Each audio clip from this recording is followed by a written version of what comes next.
All across America, Max Baer Jr. was a familiar face. For decades, millions recognized the wide-eyed, bumbling Jethro Bodie from the Beverly Hillbillies. That single image dominated public memory, shaping how people saw him, while the man behind it, the one with education, discipline, and a life beyond the camera, remained largely invisible. Fame came early, not as a choice, but as a mantle placed upon him. And with it came a unique challenge.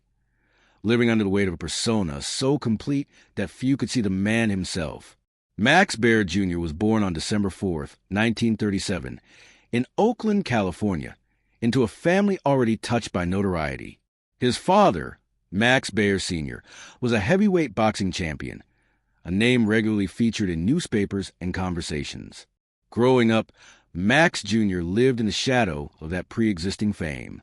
His childhood was stable and loving, but the Baer name preceded him, quietly shaping the expectations around every choice and action. From an early age, he learned what it meant to exist under the watchful eye of others, to move within boundaries subtly set by the world's perception of his family. He attended Christian Brothers High School in Sacramento, a disciplined Catholic school emphasizing routine, structure, and self-control. Max was not a student seeking attention. He adhered to expectations and quietly excelled in athletics. He played 4 sports, but it was golf that endured. Unlike team sports, golf demanded precision, patience, and personal accountability. Winning 2 junior titles at the Sacramento Open was not a triumph of showmanship, but consistent practice, methodical repetition, and the ability to accept mistakes without fanfare. Golf taught him that success could be measured quietly, without applause or recognition.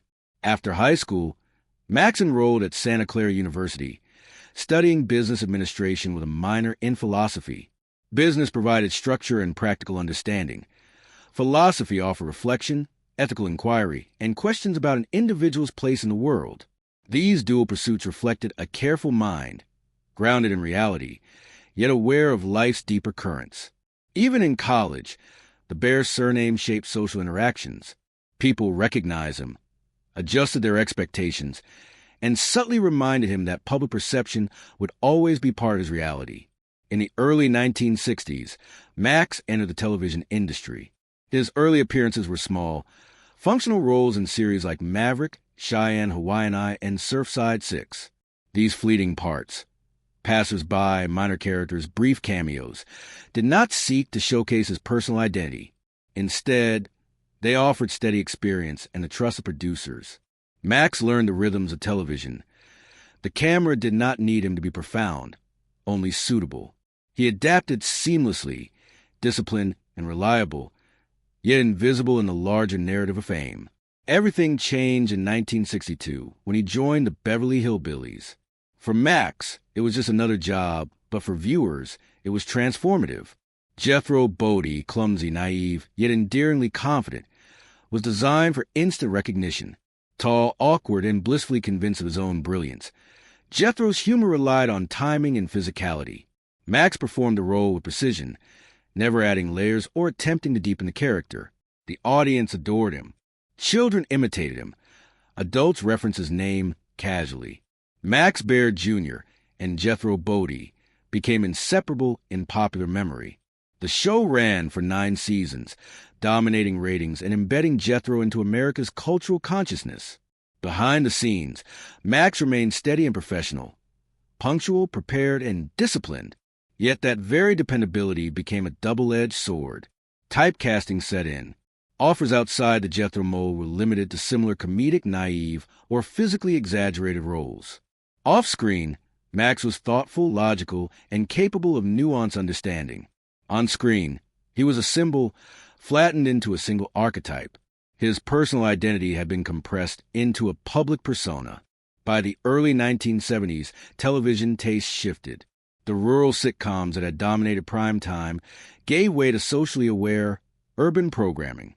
CBS's rural purge ended the Beverly Hillbillies, and Max faced a paradox. The show's fame endured, but opportunities to reinvent himself were rare. He wasn't rejected outright. He was simply too familiar, too recognizable, and the industry struggled to imagine him outside the character the public knew. Rather than fight typecasting, Max pivoted to independent filmmaking. Mon County Line, 1974, which he co-wrote, produced, and starred in, was made on a budget under $200,000 but grossed over $30 million, a record-setting revenue-to-cost ratio. Max managed production, distribution, and marketing, focusing on audiences outside the mainstream Hollywood system. The film's success demonstrated his understanding of both market behavior and audience psychology. He followed with The Wild McCullochs, 1975, and Ode to Billy Joe, 1976, purchasing rights to Gentry's hit song and building a film around it. These projects were not only commercial ventures, but experiments in ownership control and cultural memory. Legal disputes over intellectual property demonstrated Max's awareness of the intersection between creativity and commerce, and his willingness to defend the rights to his work. In private life, Max maintained distance from public scrutiny. He married Joanne Hill in 1966 during the height of his television fame. Fatherhood and domestic life were lived quietly, without red carpet appearances or media narratives. The marriage ended peacefully, and Max's later romantic life remained private. His friendships, particularly with Buddy Essen, endured long after the cameras stopped rolling. Essen, who played Jed Clampett, shared a bond with Max that transcended character and screen, grounded in mutual understanding of the pressures and rhythms of their unique professional lives. Tragedy touched him privately in 2008 when his live-in girlfriend died by suicide at their Lake Tahoe home. The media barely covered it, and Max carried the loss quietly. By 2015, following Donna Douglas's passing, Max became the last surviving main cast member of the Beverly Hillbillies. He declined reunion projects, recognizing that reprising Jethro would reinforce an identity he had worked decades to step away from. Instead, Max shifted focus toward controlling his image and legacy. Business ventures, particularly in casinos, allowed him to maintain influence over Jethro's memory without returning to performance. Fame could exist independently of his presence, and he could manage it on his terms. Today, Max Baer Jr. lives a quiet, disciplined life in Lake Tahoe.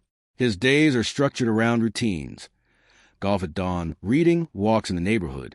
Recognition exists in the background, but it no longer dictates his life. He answers public inquiries minimally, without amplifying the past. In this way, he has reclaimed a sense of identity separate from the character that made him famous. Max Baer Jr.'s story is a study in paradox, immense early fame coexisting with careful, private autonomy. By stepping away from the spotlight, he preserved his identity and peace. Mastery, in his case, was not about staying in front of the camera, but knowing when to leave.